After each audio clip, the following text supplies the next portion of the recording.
So our last presenter today is one of my good friends from college, Dr. Shaun Casteel. He's an associate professor of agronomy and extension soybean specialist for Purdue University. Dr. Casteel was born and raised on a family farm in East Central Illinois, and he earned his Bachelor of Science in Crop Sciences at the University of Illinois and his Master's of Science in Crop Science and his Ph.D. in Soil Science at North Carolina University. He's given over 850 invited presentations to 60,000 people across the country and world. His practical research also extends to field-scale trials with seeding rates, sulfur, and intensive management of soybeans. You can follow him on his podcast, Purdue Crop Chat, and now Twitter. Finally. And I try to share them as much as I can at Purdue Soybean. So please join me in welcoming Shaun.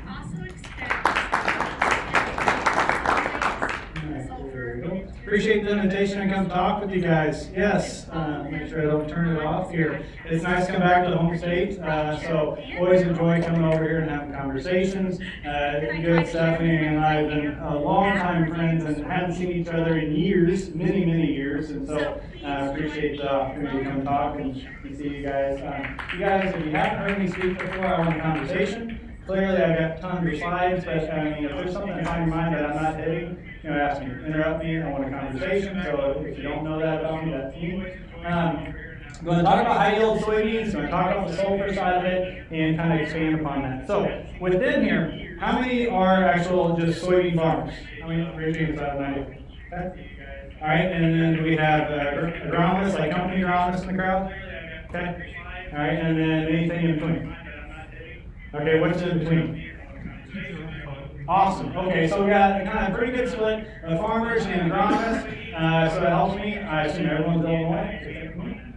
Okay, good. Yeah, so I'm from my state. That works. All right, so within this, having 4 screens. This is a new one for me, Stephanie, to have 4 screens. I've been across the room that's got 3 but 4. I walked in, I'm like, where am I going to sit? Okay, so good luck with me as I kind of be the gnat going across the room here. Within here, so high yield management of soybeans, I want to set foundations, and again, I definitely want to go above and beyond that.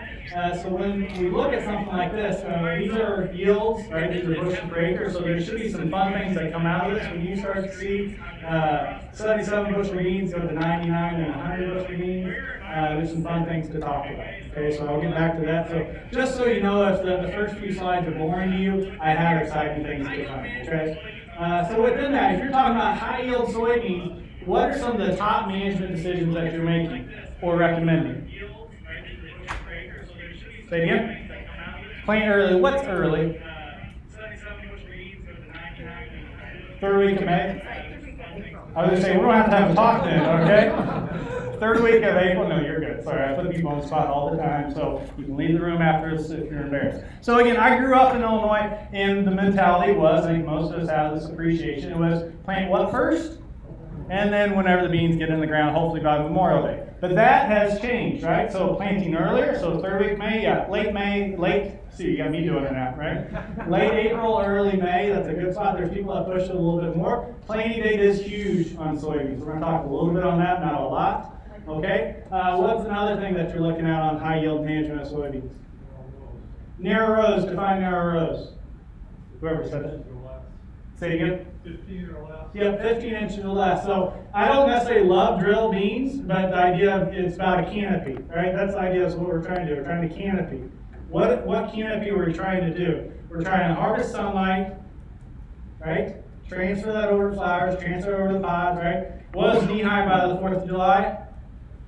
Corn. Your soybeans need to be green to the eye by the 4th of July. It's the canopy. It's the timely planting, right? Okay, that's coming into play. What else? Give a couple more and then I'll get my answers. Yeah? Variety. There you go. Variety selection, right? If you look at that alone, that's 6 to 12 bushel difference in a lot of cases. Right? You've got to have the yield potential, the yield consistency that comes into play, timely planting, all right? Narrows. You guys hit my top 3, right? Well, most of them. You got to hit the foundations and then continue moving on. Obviously, we want to talk about diseases, insects, weeds, those all come into play. Scouting, just to know what's going on. It's just not this crop that we rotate to. I think we've seen enough over the last 5-10 years that it's the one that's making us money in many of the years. I know it's fun to have 300 bushel corn, but sometimes those 85 bushel beans are the ones that are making the money for the farm, right? Fertility, that's a huge one. That's one that I spend a lot of time on. I want to make sure that we have that understanding. But then we have this little thing called weather. Right? Did we have any weather this year? What was your June like? Dry, right? So then how do you deal with that? And then the soil that you're blessed with or cursed with? Depends on which way you want to look at it. Right? I grew up on flat blacks. All right, so when I spent 8 years in North Carolina, guess what they told me? I didn't know how to farm. They said, you just throw the seed out there and you'll get your 70 bushel beans and your 250, it's been a few years, so the numbers go up now, right? 250 bushel corn. And then I was like, what are you talking about? You've got to manage the ground that you've got. So some of you may be blessed with that same thing, a good prairie ground. Some of you may be blessed with sand, but I did say that blessed with sand because that can almost be a system that you can manage so intensely if you got access to water, right? If you don't, okay, yeah, that's a curse. So in those same days, I was putting a soil probe in the ground 36 inches and nothing but sand. It's okay, maybe you got something here. Maybe I have to manage it differently than you do. But it's all about how do you work that together to be intentional. That's really what we're about. Okay, high yield management of soybeans, you can do this on corn, you can do this on canola, whatever you want. You've got to be intentional about it. It just doesn't happen. Okay? So let's set the foundation and then to really expand. So setting the foundation. I made the comment, but here's just those take-homes. All right, so on this screen it's nice and black. On the big one it's blue, friendly blue. So, all right, that's probably what I'll read off of. All right, so 6 to 12 bushel swing on variety selection alone. Okay, just hitting that mark. Row spacing, so you talked about it, sort of 15 inches or less, right? I think as long as we're within that 15 inch, that's a good spot. 30-inch beans can yield well, but boy, you better be planting those suckers timed, right? Because they're going to take a lot longer to canopy to get that full yield advantage. The number that I normally put is about a 5 to 10% yield difference when I look at a 30-inch bean versus a 15-inch bean, okay? I'll go ahead and answer. Some people say, well, there's 20-inch beans out there. What do you think about that? That's fine by me. 20-inch beans, I'm good with. 15s, twin 30s. Any of those kind of modified narrows, those are a good spot for us to be, okay? And then there's some interesting synergies that come out of that. So early on, a lot of people were looking at doing 30-inch beans because then I can run the rogator through without doing tire damage, right? Well, there's some interesting studies that have more synergy, more yield response to narrow row beans, so 15s, 20s, that type, than the 30s. So there's even more of an idea of let's push that intense management on those narrow beans. Plant stands, obviously you got to have the beans out there. Just setting this foundation and moving beyond. 120,000 plants is more than enough, okay? In many cases, 85,000 plants. I've got 60 site years of data in Indiana that our break is 85, 90,000 plants. We don't need any more, okay? So what do you need to do to get them there? Obviously, the seed treatment's coming to play. Timely planting, these are conservative numbers. I am from the university, okay? So 4 to 8 bushel difference just on doing a timely planting versus maybe a 3-week delay. There's many cases that's way higher than that, 10, 15 bushel, okay? A lot of us are kind of looking at maybe a half a bushel per acre per day when we're delayed beyond the middle of May, okay? I've got varieties that are straight linear decrease about 9/10 of a bushel per acre per day when we delay it beyond the first week of May. Okay, so timely planting is huge. What are we doing with that? The idea of nodes and canopy, right? And pod development, duration, solid foundation. Now, I want to have a good stand establishment so then those roots can access our nutrients and access our what? Can't access nutrients unless you have what? Moisture. In June, we didn't have moisture, right? But how were the stands overall in June? Pretty good. Stand establishment is what saved us this year, right? If you really think about it, we got a good timely planted crop, both Indiana and Illinois. And for that matter, we both have the highest yield at state level across the country. Both I states do. So I tied you this year, guys. All right, 61 bushel per acre at state level, highest yield ever for Indiana. We tied it at the state level. It's about stand establishment with the timely planting, but then we have a root system so they could weather the storm that we didn't have in June. So then we have nice deep roots, so when rain came back in July and August, we could really yield well. So that access to nutrition, okay? All right, so let me go through a few of these foundational things. So setting the foundation, you got the 15-inch row at R2 and a 30-inch row. All right, you already talked about this. Green dye by the 4th of July. I want this sucker canopy by the 4th of July. Okay, the idea is really I want to be matching up by the time I'm flowering out the top. Okay, so we're going to determine the beans. I want them flowering out the top. I want the canopy closed. Okay.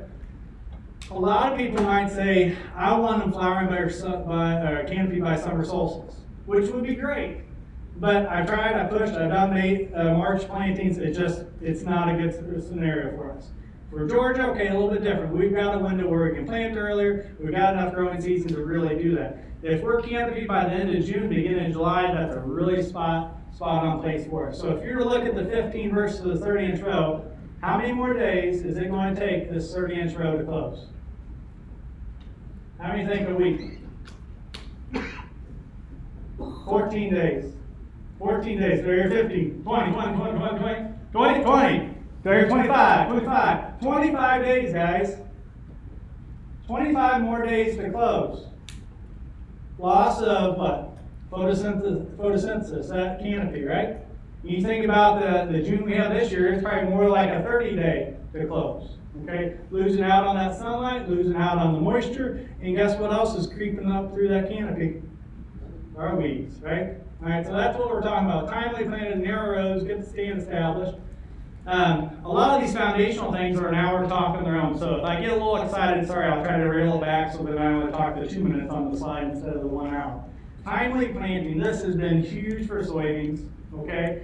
We are tricking the plant with these timely plantings. I'm not calling them early, I'm calling them timely. This is when it should be planted, okay? You're tricking the plant so then you can have more node development, so then therefore you have more pod development. What I mean by that is if you've got a 3-4 bean that you're running, planted on April 25th versus May 25th, those two are going to look totally different. Same exact variety, same maturity group, everything else. The earlier planting will normally get another 2 nodes, 3 nodes. So instead of a 17, 18 noded plant, we're looking at a 20, 22 noded plant. Okay? Now, some people might say, you're planting earlier. I hate when beans get tall, they get lodgy, they flop over, and we don't yield well. That is true. Earlier plantings do not do that though, right? They're actually shorter in most cases. Why in the world are those earlier planted beans shorter than, in the May plantings? Internode elongation, okay? What are the early internodes like? They're very stacked. What's the growing conditions like in the first week of May, usually? Or April, last week of May, April. Cooler, right? They're not growing very fast. There's not that temperature to drive it. Soils are in that same way. So they become a very compact plant. In that compact situation, you actually have better light penetration. So with that better light penetration, there's not shading going on. So then it actually starts to throw branches with the timely planting. So you're gaining more nodes, main stem nodes, you have main stem pods. You have more branches, you have more reproductive branches, okay? So you get into this canopy closure. Gives us time to close by when again? I'm between you and lunch, guys.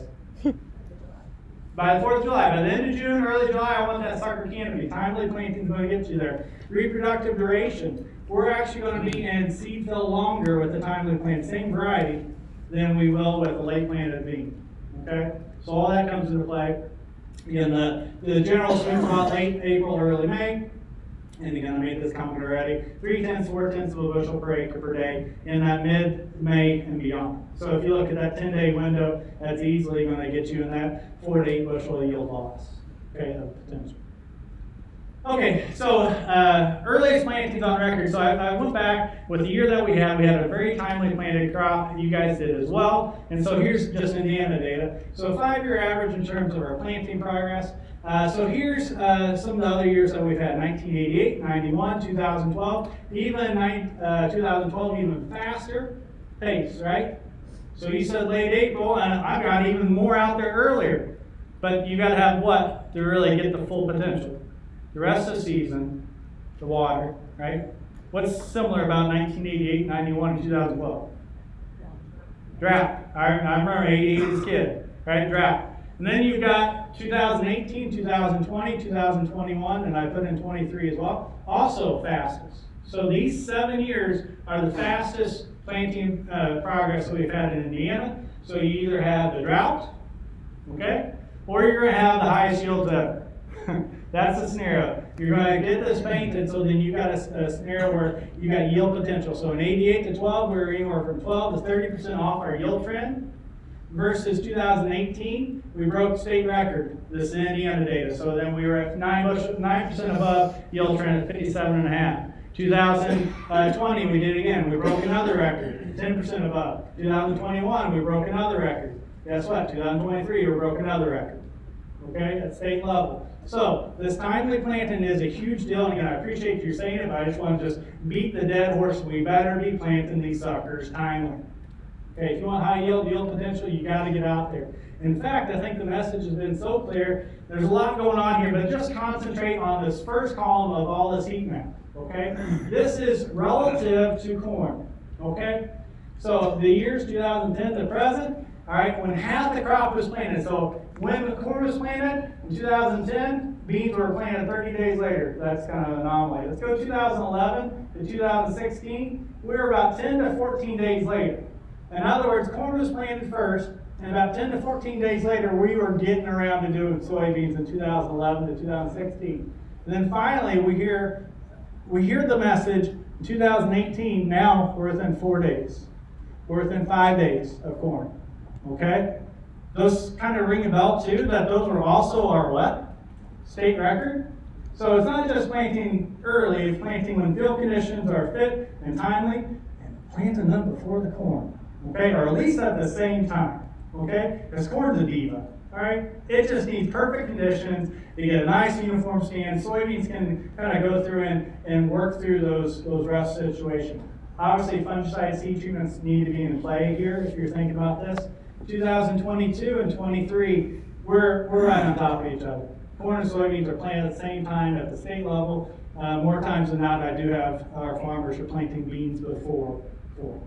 Okay, so again, just hitting that really hard, that timely planting is huge for our yield potential. Any questions on that before I move on? Okay.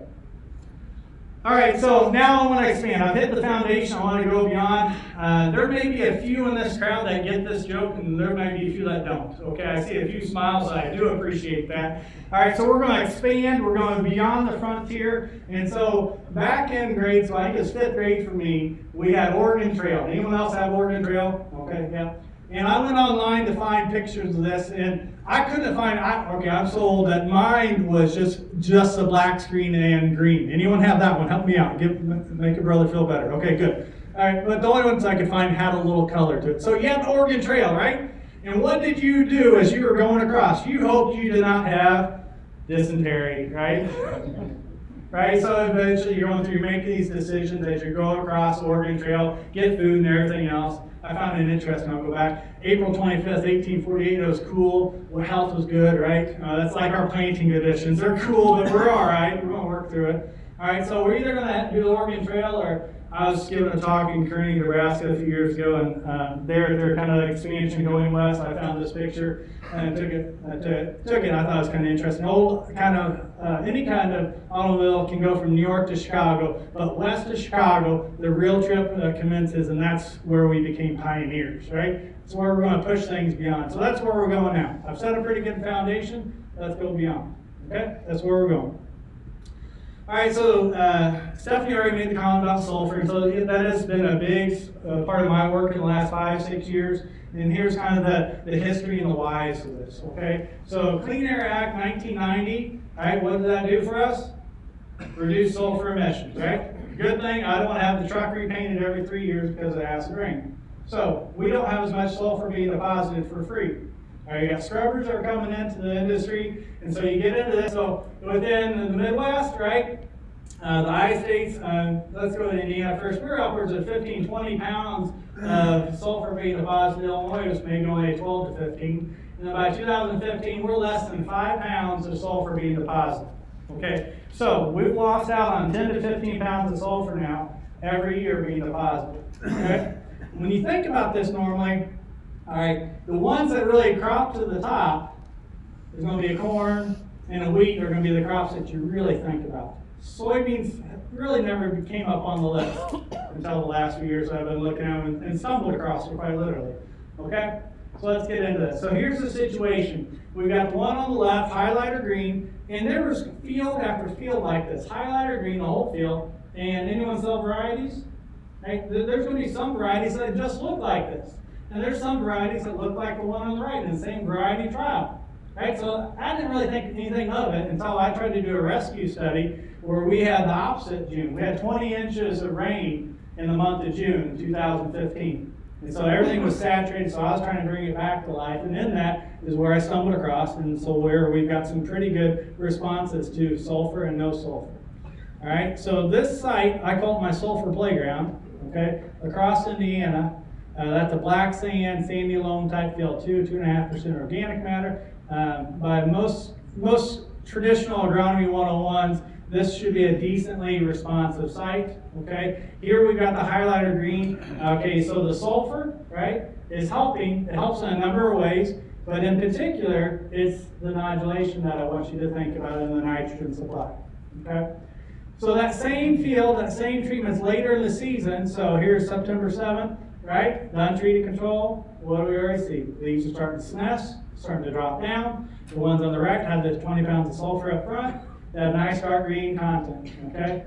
So it's sulfur that's affecting nitrogen. Let me hit that again. It is the sulfur that is affecting nitrogen. Okay, sulfur is used as a macronutrient for every plant there is.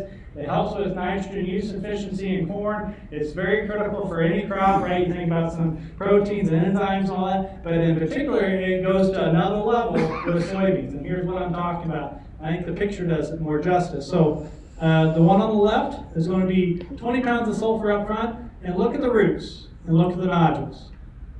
Okay, we've got nodules that are like gobstoppers, right? We've got a nitrogen supply that is out of this world, so then when we come back, I'm going to go back a slide, we still have a nitrogen supply at the end of the season, right?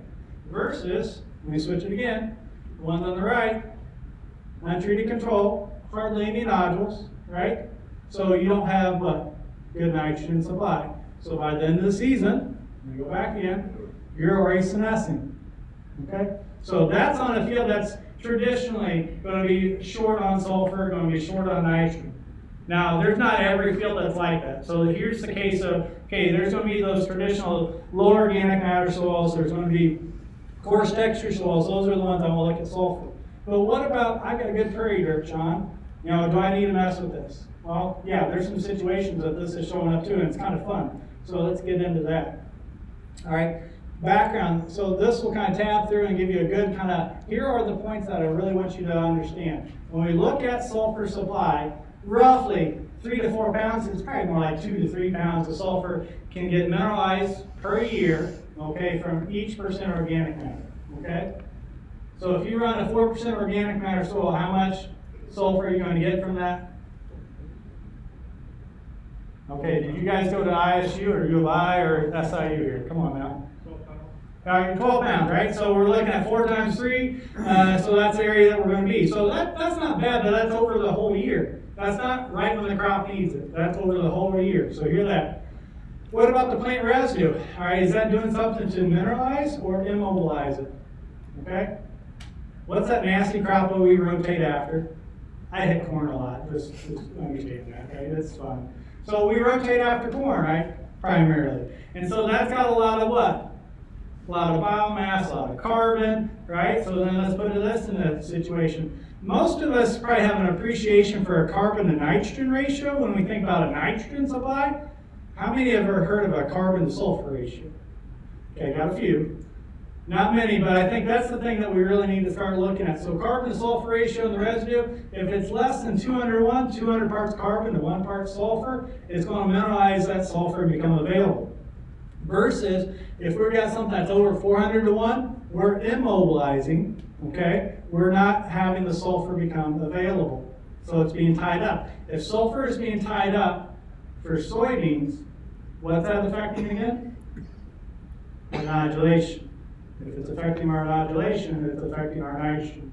If it's affecting our nitrogen, your yields are going to get cut way down. Okay? Here's some good numbers to have in your back pocket. They're not absolutes, but they're good rules of thumb. Corn stover, we're about 350 to 1. So we're already close to the edge at having sulfur immobilized just with the corn stover alone. Okay? You want to have something as context, soybean stover is not nearly as high, 125 to 1. Wheat straw is pretty up, 300 to 1. What about cover crops? You want to run CRI, all right? What's one of the good things about, there's several good things and frustrating things all with this crop. So CRI, what's it doing for us? What's the reason you bring it into the system? You want to build organic matter, right? And so building organic matter, you need what? That carbon it brings with it, right? So it's bringing carbon to the system. So is it temporarily causing some issues as it builds long-term organic matter? So this is the balance, this is the dance that we do with CRI and any cover crop. So just understand that, and we can manage that. All right, so cover crops, if I terminate 12, 14 inches tall, I'm probably only going to talk, maybe 200, 300 to 1, 600 to 1, depends on the content, right? And then if you let it go up to chest high, there's a lot more carbon now, and so we're going to be immobilizing a lot more nitrogen and sulfur. Yeah? You talk about nitrogen. I know that the research is real mixed as far as getting any kind of a yield benefit on beans, and I saw you're using AMS. Yep. What about potassium sulfate or potassium thiosulfate? Yep. Options.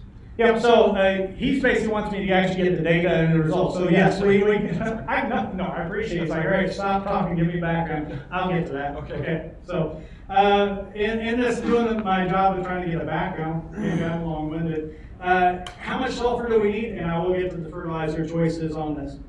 Okay, if you look at just a 75 bushel crop, in the grain alone is 14 pounds of sulfur. Okay, but we need about double that whenever we look at the total. So we look at the stover and we look at the seed, we're about 26 pounds, okay? So in that, you need 26, 30 pounds of sulfur in total. And then you can start to do some rough math of, okay, what's being supplied from the atmosphere? Less than 5 pounds. How much is being supplied from the soil? When is it being supplied? And then what are our other choices? As he talked about, give me some fertilizers to get me there. So that's what we're going to. So here's the back of the envelope. This is not gospel truth, hear that, but this gets you in the place of, ooh, maybe I do need it, okay? Because there's going to be situations that I run a 3% organic matter soil, that 3% is going to supply maybe that 12 pounds of sulfur, and I get another 5 pounds or so from the atmosphere, but I want to run 75 bushel beans, I'm still 9 pounds short, okay? So that kind of gets you close. There's going to be situations where, okay, that math is going to say I should apply sulfur in every field. That is not true. Hear that loud and clear. This just gives you a chance to open your eyes that there's a potential that I do need this. There's not a good soil test that takes a, do I have a responsive site or not? You have to have reference strips out there. You have to have ammonium sulfite, pelletized gypsum, KTS, any of those as good potential options to look at this, okay? But I'm just getting you to think about where this could be responsive. All right, so here's just a quick drone picture of my sulfur playground, okay? So there's sulfur deficiencies, there's nitrogen deficiencies. All right, there's no doubt about that. You can see my little 10-foot by 50-foot plots. You can see this 80-acre field that off to the west there, we didn't put any sulfur. The rest of the field just bulk for the farm. Guess what they put out, right? They put out the AMS, make sure they got enough sulfur. Okay, so this is the site that I go and I will explore every kind of option from the fertilizer sources, the rate response, even some manure products. That is not what I want to talk about today. I want to go beyond that. I want to say, you got good ground, let's say. How can I use this information to push it? So let's push it. All right. So if you're looking at sources, here's your quick answer, sir. Soluble sources of sulfur close to planting. I used to be as close to planting as possible. I've kind of loosened that a little bit. If you're within a month and a half of planting, you should be good. 15 to 20 pounds of sulfur is a good spot for us to check that reference stretch, or if it becomes a common practice for you, that's not bad. But most people are probably going to go upwards to 25 pounds of sulfur. I think about ammonium sulfate, right? 100 pounds of AMS is 24 pounds of sulfur. That's fine. You do not need to go any further higher than that. You do not need any more than that. Sources, ammonium sulfate's a good one. Pelletized gypsum's nice. Mestin, so you think about mestin, that's half elemental sulfur, half ammonium sulfate. Okay, so elemental sulfur, how long does it take to become available with elemental sulfur? That growing season or the next one? Thank you, the next one. It's 300 to 400 days for that to oxidize and become available. Now, I just started to get into fall applications with some elemental to say, okay, can we have this kind of cascading effect and have elemental in with my fall application? I don't have the answer yet on that one, but that's kind of the direction we're going. Okay? If you want to just kind of wait and see and not do anything, take leaf samples. Okay, take multiple leaf samples. Early reproductive stages, middle, when you're about to go out to fungicide sprays, and look if you're getting close to critical levels for sulfur. Okay, critical level is 0.25% sulfur. If you're getting close to that number, basically high 0.2s, that's probably a responsive site for us. Also, look at the ratio of nitrogen and sulfur in the tissue. Okay, this is telling you if you have an imbalance. All right, and so if you have more nitrogen to sulfur, or the other way to put it, you have less sulfur to nitrogen. Okay, you're not using that nitrogen efficiently. You're in an imbalance. All right, so if you're an 18 to 1 or higher, traditionally what was told me was a 20 to 1. What I've been seeing on soybeans the last 5-7 years, if we're at 18 to 1 or higher, this is going to be a case where we'll probably have a responsive site to sulfur. Okay, so if you're just going to take leaf samples, that's a good way to look at it. Be mindful. Again, each one of these slides is pretty much an hour talking in its own right. Nutrient interactions. A lot of people are like, Shaun, I want to put it out there when I'm doing some of my other fertilizer. I'll put it out with potash. All right, be very careful with this one. All right, double out 60 is what I'm talking about. If you're putting it out, sulfur, whatever source it is, with double out 60, calcium or potassium chloride, watch out for the chloride. Okay, if you're going to do this application close to planting, 1 out of 3 times I get a 3 to 5 bushel yield hit. Hit that 3 to 5 bushel yield hit when I'm doing it close to planting. Chloride is affecting the roots, root hairs. If you're affecting root hairs, you're affecting nodulation, because that's what the bacteria infect and become the nodule. Okay, so if you're doing the potassium mix and blend, make sure you're a good couple months ahead of time if you're going to do that. I think the more promising, if you want to do blending, is with the phosphorus source. I really think in the data I've got as extra slides at the end of this, DAP, MAP, triple superphosphate, that is a much better place to blend than potassium. Okay, even though I know how many of you saw potassium deficiencies this June. Okay, it's dry. All right, that's what happened there. Build up your potassium ahead of the corn is my primary recommendation there. All right, I am transitioning finally to some of the high yield management. You got to have both sulfur and nitrogen for high yielding beans. All right, so let's look at planting date and these interactions. Okay, so you don't care about how I did it. You just trust that I did my work right. Okay, this is a prairie soil is what I've gone to. This is our West Lafayette location. Okay, good organic matter, right? So you talk about it's 3.84% organic matter, high CEC, so good prairie dirt. Drummer Flanagan types, right? That should ring a bell, Chalmers, all that. Right, so really good. We did a whole plot, planting date, and then this fertility interaction. All right, so here's the thing. You guys are going to criticize me and say, Shaun, that is not early planting. Please criticize me, and I want to hear that, because my early plantings in here are May 11th, May 12th, May 14th, May 12th, 2019. Who wants to forget that year? I mean, that was wet for everyone, right? We late planted, that's just the way it happened. And then compared to the first week of June, essentially is what we're looking at. All right, so to plant early, what do you need? Good drainage. So there will be a donation box if you want to send some money over to Indiana for my fields that have better drainage, okay? So I can't plant early enough because these fields just don't have as good a drainage as they should. Now, we got lucky this year. We switched to VT, and we're able to go a little bit earlier with even some Aprils. But understand, that's still early enough to catch this trend, right? So before you badmouth me anymore, I want to kind of cut that off, right? All right, so we got untreated control, ammonium sulfate to get some of his fertilizer questions. 20 pounds of sulfur, that's just a good spot for me. That's to say, do we have a response or not? Okay, that's where I use it. You're going to get about 17.5 pounds of nitrogen.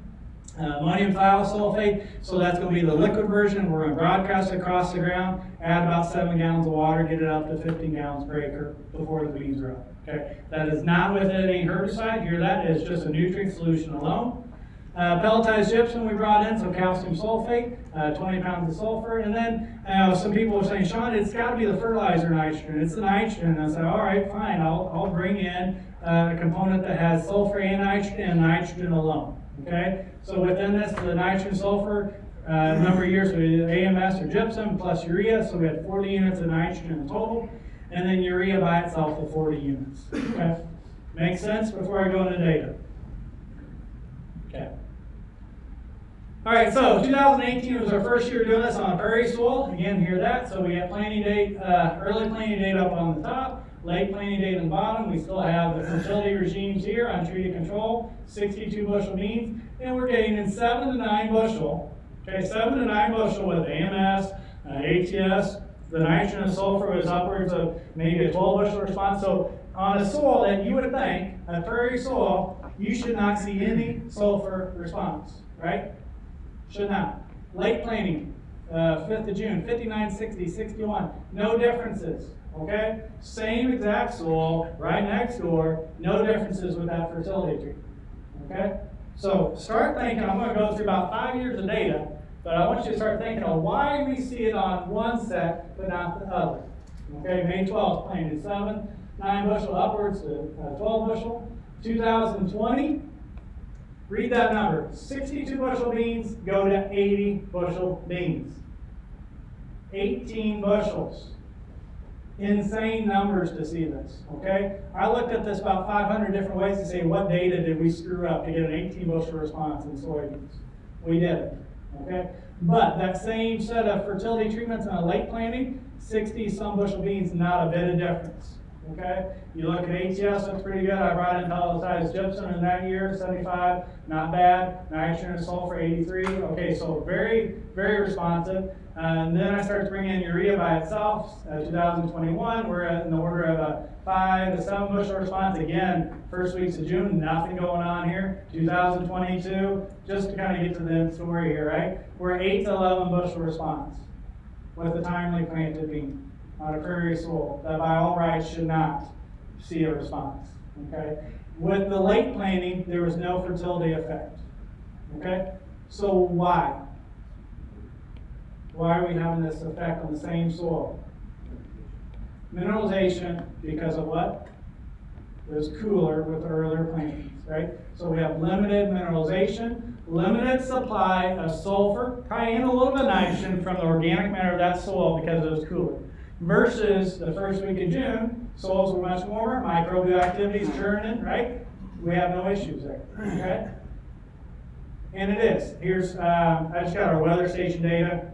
It's at a 4-inch depth, but you can kind of catch the week before, so each one of these years, 2018 to 2022, the week before planting, at 4-inch depth, we're upper 50s, mid to upper 40s, right? Soil temperature is still in that upper 50s, and then we start to warm up. Versus the late plantings, we're already basically 70 degrees or better at 4-inch depth.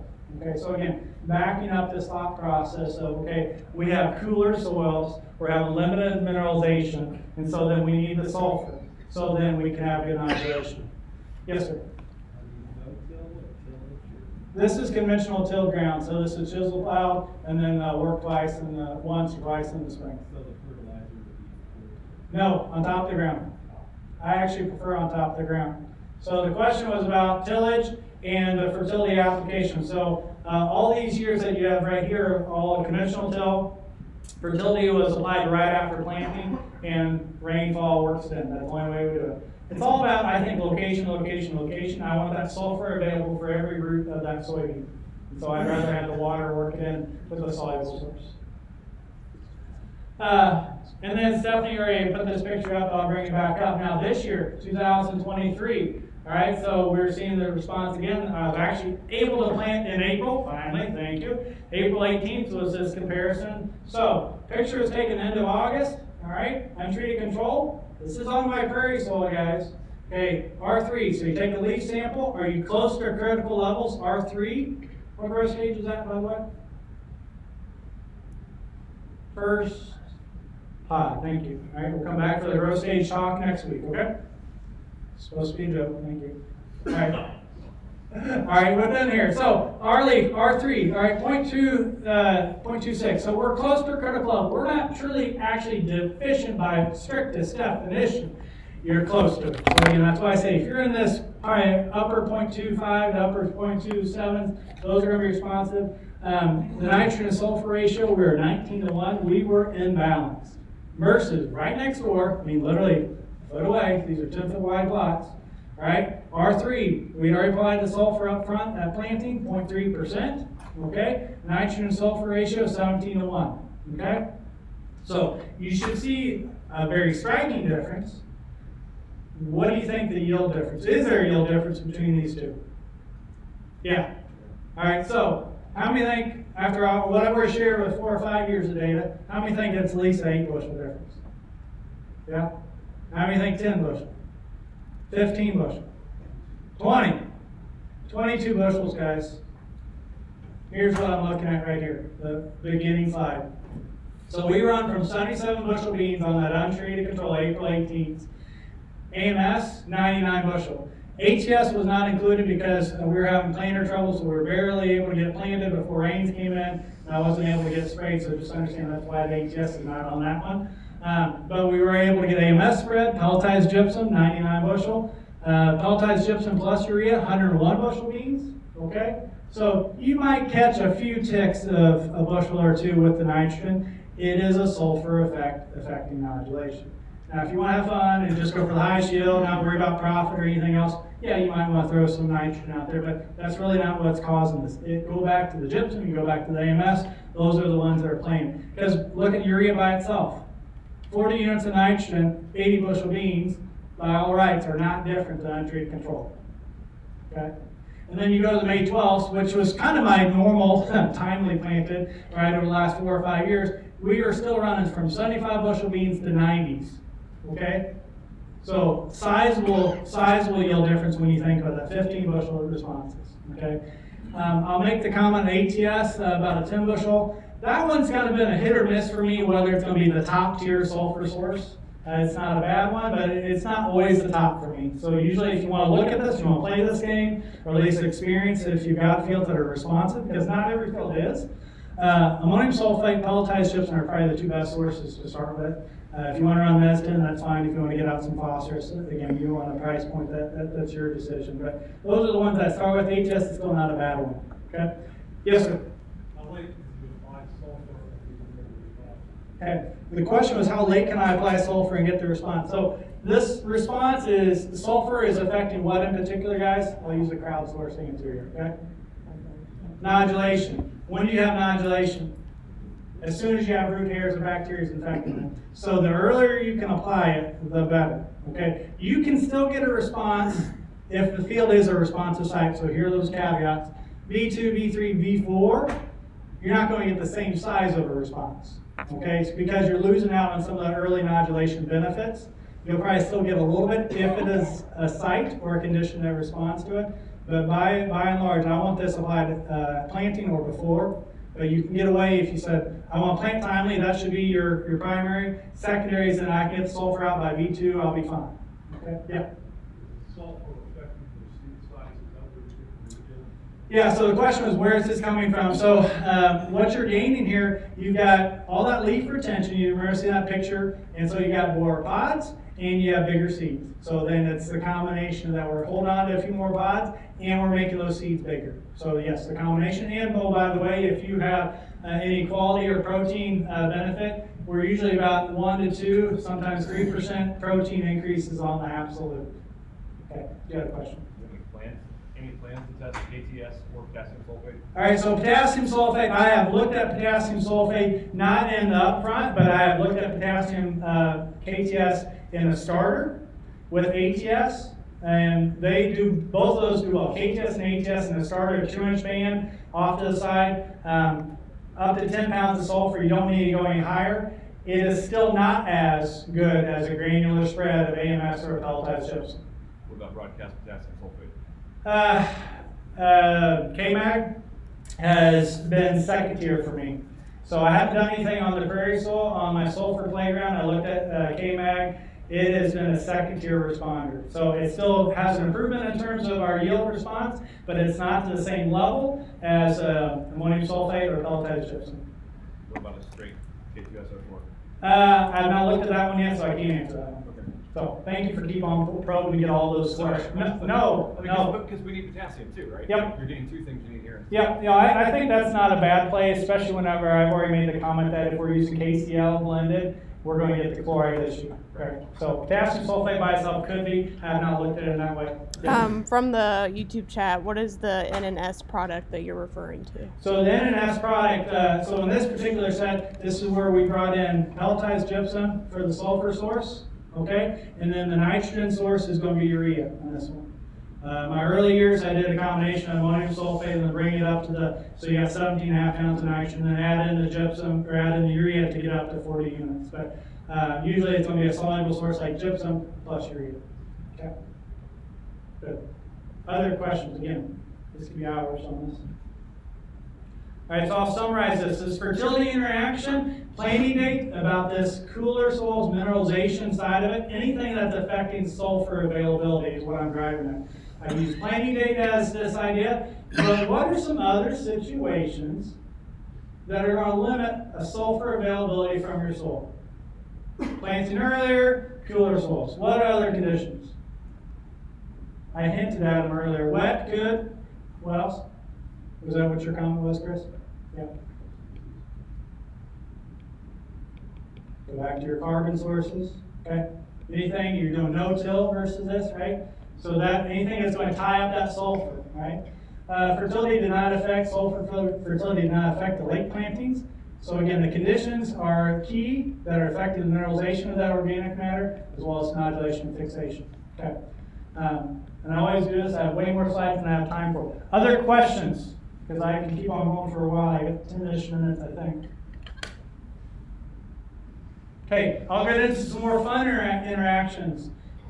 Please say, I hope I didn't say funner. Did I say funner? Did I say funner? Okay, that's the North Carolina State education, sorry.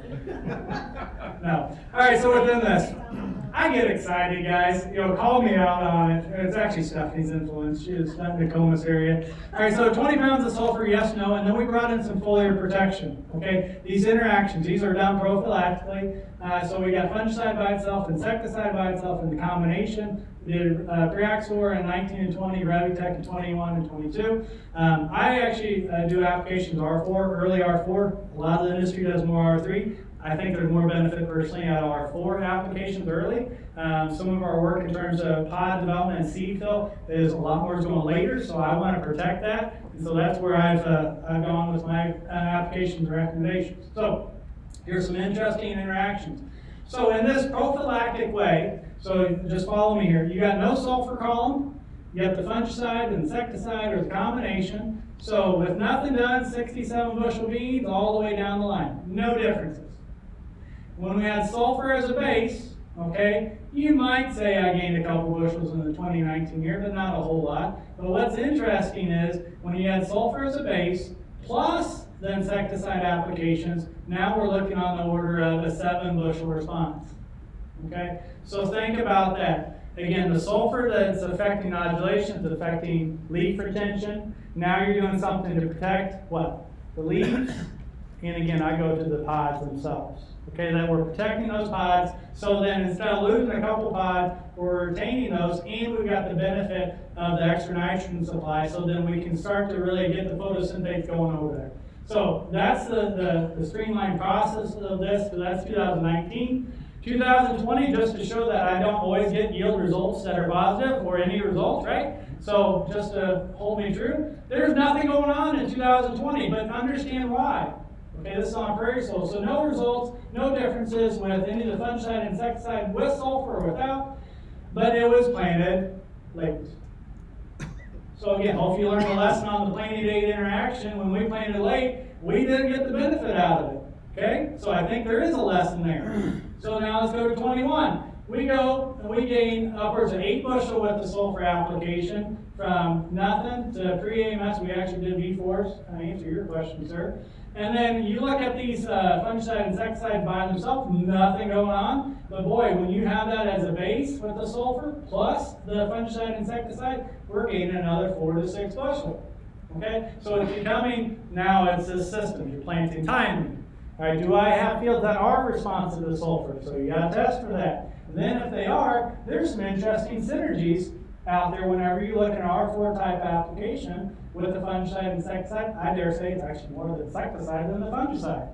Okay, these are all prophylactic applications. We did not have a disease at the threshold. We did not have insects at threshold. I'll get in a little soapbox on insect complexes. We did have bean leaf beetles. We did have green stink bugs. Individually, they were not at complex or at threshold. I think we should really think about, do we have a bean leaf beetle, green stink bug, Japanese beetle in combination threshold, then to have that application. But I'm not going to do that work. I'm not going to count all the insects. But that's the concept I think that's going on here, is that we have some of these insects that are really starting to feed, either pierce or scar, or even drop the pods and get this full benefit with the sulfur and the insecticide. Okay? I'll beat the dead horse that happened again in 22. Okay? So this combination effect of nothing's going on individually. Look at this, guys. Fungicide, insecticide, you may sell it. Nothing going on, right? Prophylactic. But when we had sulfur as a base, we gained 5 bushels, then we gained another 5 or 6 bushels with that prophylactic application. Again, here are all those kind of caveats. But that is a system that's been pretty interesting. Biologicals, I'll kind of try to wrap up here. I switched gears in 23 because biologicals are hot and heavy, right? And so is there any interactions going on there? So we brought in some of the nitrogen suppliers, so Vita Nutrition in particular, are kind of typical no sulfur, add sulfur, and then that Revitec Fast Act combination. Okay. What do we get? No interaction, no nitrogen supplier effect from the biological. Our foliar protection didn't do anything for us. The gypsum, we gained 8 bushel or so with that sulfur source. And when we added that up with the foliar protection, you didn't get a difference because you see those little A's and little B's, but it did kind of have that nice little stair step once again. Okay, kind of go in that direction. So, I forgot about the cover crop study. Any questions? I got a lot going on. I do want to at least hit a couple of these, and because they're not going to yank me off, I'm bigger than Stephanie, so I'm going to keep going. So within the cover crops, and this is actually one that I want to share because we partnered up, and so Indiana's got it, Illinois' got it, and so we've got cereal rye out there, so this kind of gives you a scenario. We planted mid-October, right after that corn stalk, get them up and growing, and then now we've got 12, 14 inches tall and terminated, right? So I stumbled across this one in 2018 when we got some guys starting to look at that sulfur. Yes, no. And this was in Tipton County, 3.5% organic matter soil. So again, by all rights, should not respond to sulfur. But I went out there, I caught the whole field, the 70, 80 acre field, and you could catch every one of the strips. So we put out 100 pounds of AMS. So beans look tremendous, right? No sulfur. So we had differences in node number. So it affected how fast they were growing. The pod number, whenever the yield monitor came through, it was 11 bushel difference. Okay? The other part of this story is that this was with cereal rye ahead of the whole field. So then my brain starts to go, okay, cereal rye got that carbon influence. Do we have some immobilization occurring? So finally, get some funding from Indiana and Illinois to do this work. So last year was the first year we did this. So yes, no cereal rye. We brought in my classic. Here's my 20 pounds of sulfur. Here's my 40 units of nitrogen. And then the combination of the two. Okay? Terminate about 12, 16 inches tall. Nothing crazy. Because here's my belief. I want soybeans planted timely so I get the best yield potential. Maybe I can gain a little bit of organic matter. I know I'm not building the same organic matter when I go with my chest on that cereal rye, but I want the beans planted timely. I want to get that benefit. So that's my mentality with this. Indiana, we got 3 locations we ended up doing. Illinois, F and Urbana with Geo when he came over. All right, so here's what the Indiana site looked like. This is West Lafayette, again, prairie soil, guys. So we terminated April 18th. So the only thing we did on this field, we did a VT pass in the fall because I didn't like all the residue. That's the only tillage that was done on this field. So then we drilled it, all right, terminated. We applied sulfur sources, urea, everything else May 5th and 6th, and we planted that day. We got rain that night, so perfect conditions. We got everything that worked right. We got a half-inch rain that night, and here's what it started looking like all summer long.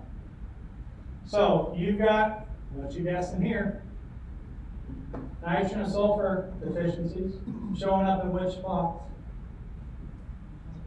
CRI, as well as no-till. So here's what it looked like aerially. So let me it through here for you.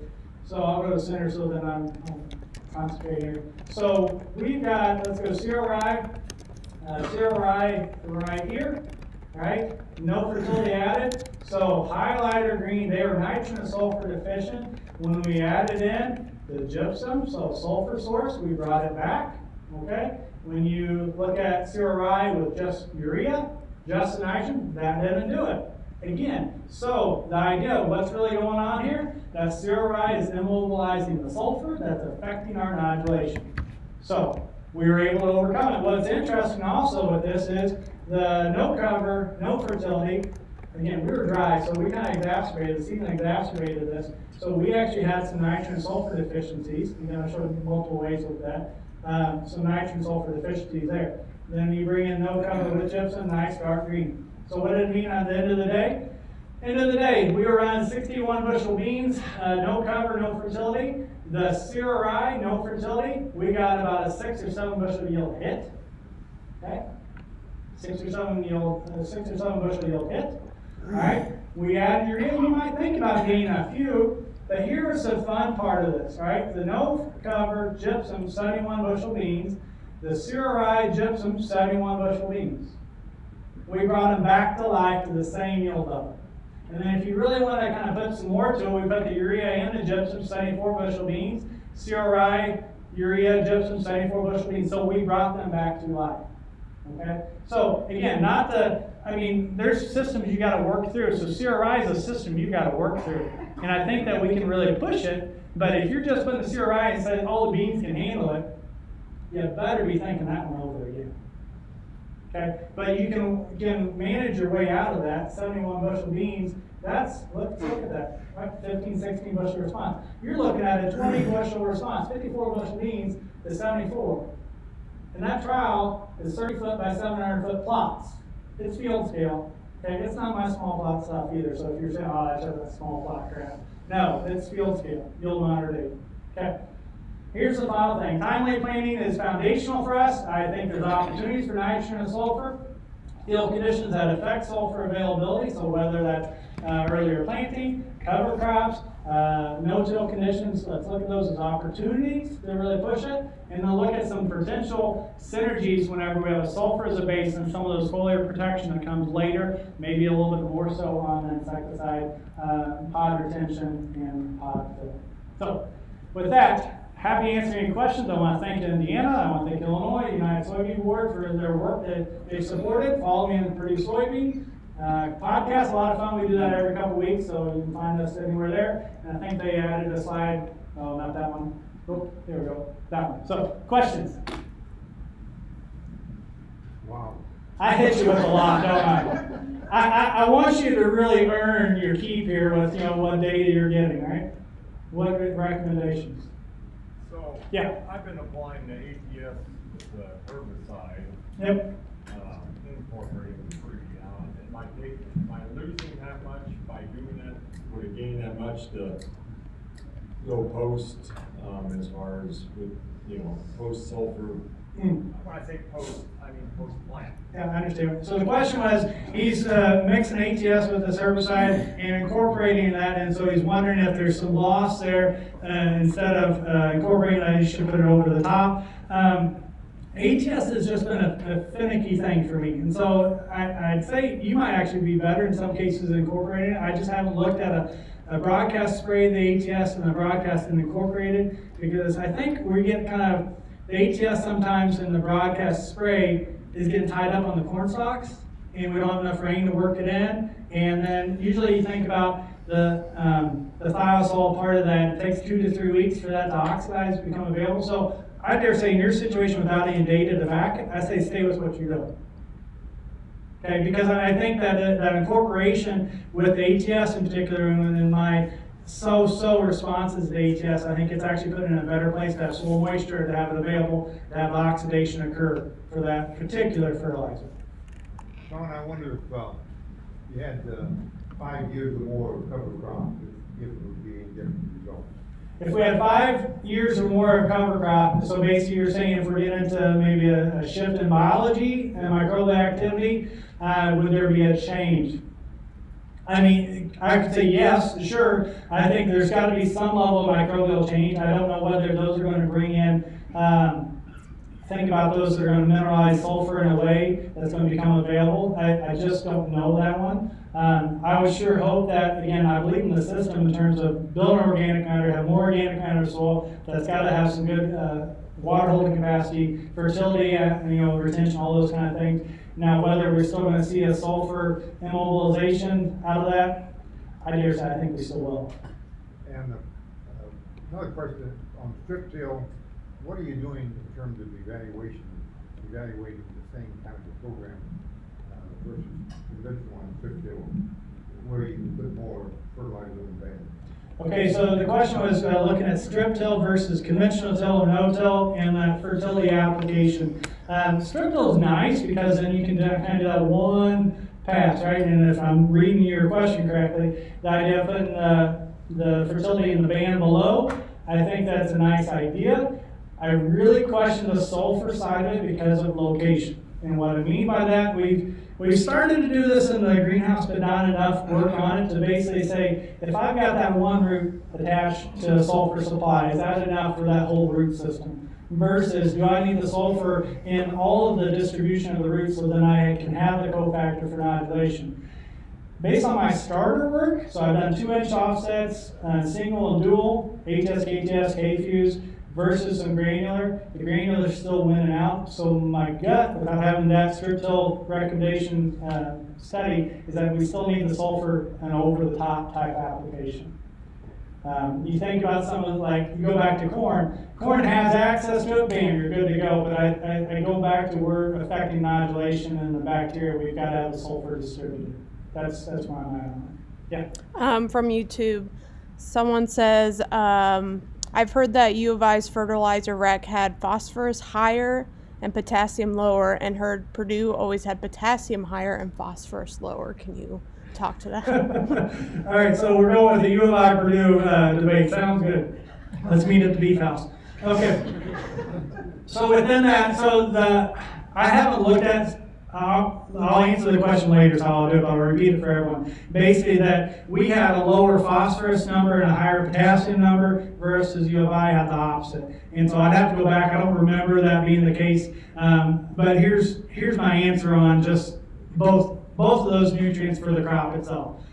Again, you need them both, no doubt about that. Manage the potassium. This goes against what a lot of agronomists say. Manage the potassium for the corn crop. We've got CEC soil, and then make sure it's there for the soybeans, because the phosphorus benefit for the soybeans, I didn't show it in today's talk, I continue to get a few 2 to 4 bushel increases with that plus the sulfur, even on soils that are adequate on the phosphorus. So that's my answer on that. But also here that phosphorus sources, all right, you're getting some free sulfur. Okay, did you know that? Triple superphosphate, DAP, MAP, you're getting 1 to 2% sulfur, okay? It's not standardized, so they don't tell you that, but if you think about it, you're putting out 100 units, you're going to get 2 to 3 pounds of sulfur, all right? So that's good. Some of you might say, well, Shaun, I want to use the nitrogen for the corn, okay? And when are you putting your MAP and DAP out? Fall? Is your corn really getting that? Okay, so stop complaining about the nitrogen, all right? All right, question. First off, congratulations on planting in April. It only took how many years? Thanks. So we keep pushing this planting date further and further back up. Yeah. There's a big difference between planting date and emergence date. Agreed. In the early planting situations where it's sitting for 2.5, maybe 3 weeks, in an ATS scenario where we've got that in advance, is that buying some time to actually get it available in those ultra or earlier situations? So I'll repeat it, Chris, to make sure I'm catching it. So push and plant it earlier and earlier, and the beans are going to be sitting in the ground 2 to 3 weeks. And so now with the ATS, because I like the ATS because it's easier, you just throw in the sprayer, run, you're done, right? And then has that time. All right, so Chris, you're talking about the time, which is great, but what do we need for that ATS to become available? It usually rains. Okay, so you need the rain, that's one. What's the second part we need? Warmer soils and microbial activity. So I hear you loud and clear, and I agree that in theory, that should gain us more time for the ATS benefits, for water to move it in, great, but we still need the heat. We still need the temperature for microbial activity for that oxidation. So I'd say I'm halfway there with you. Yep. Other questions? Yes, sir. So I'm currently putting on about 15 to 20 pounds of sulfur elemental in the fall, Elemental, okay. and that's for corn and beans. So Every year? Every year. Okay. So would I be better off putting like gypsum down after planting? I'm planting last couple weeks in April, last 3 or 4 years. So averaging about 80, would changing that up make a difference? How many years have you been doing the elemental application? 4 or 5 years. Okay, so you're ahead of the research curve. I've had the question for years, I haven't done it. So his comment was that he's put an elemental out in the fall, 3 or 4 years in a row, 15 to 20 pounds of sulfur for both crops. And so the idea is that your 300 to 400 days for that fall application will be available for the second growing season, not that up and coming one, or at least not enough. But you do that enough that you've got this kind of cascading effect. I dare say you're probably doing okay. You may even be perfect. I just personally just started this exact study this fall where I put out 6 different sulfur sources with elemental, ahead of corn, ahead of soybeans, and to follow this rotation effect. So I say where you're at right now, you're probably just fine. The only way that I would change that up is go ahead and do, with corn, soybeans, it doesn't matter, do just one quick reference strip, and you'll know in a hurry if that's you needed more or not. But I mean, you can just go to Menards and get the pelletized gypsum, I don't care, and just spread it out and just see if you're getting more of a benefit or not. But I dare say you're probably already to the level that you're fine. I doubt that you need a soluble source. Yeah. So with all those situations, the late April planting, 15, 20 pounds of sulfur, elemental every year. When we put out elemental, I didn't do it on the prairie soil, my sulfur playground, we put out elemental at planting, and you do oxidize. It's not like it takes 300 to 400 days and then it's available. You do oxidize some, and so we were getting 3 to 4 bushels during that current growing season from an elemental versus an AMS was giving us 12 to 14. So you are getting some, even with that planting application, on a sulfur deficient field. So now your scenario into the fall, okay, let's also think about this. Time is not equal with the elemental sulfur. The fall application just makes it easy for you. When is it becoming available? You've got to have what again? Moisture and heat for the microbial activity to break it down. So that's still breaking down during your growing season. Okay. What about zinc? We need it. In terms of doing an additional application to zinc and soybeans versus I think about some of the world in corn, I have not seen the benefit like a lot of people see in the corn world. So, good question. Other questions? I'll be around for lunch if you guys have any more. Thank you.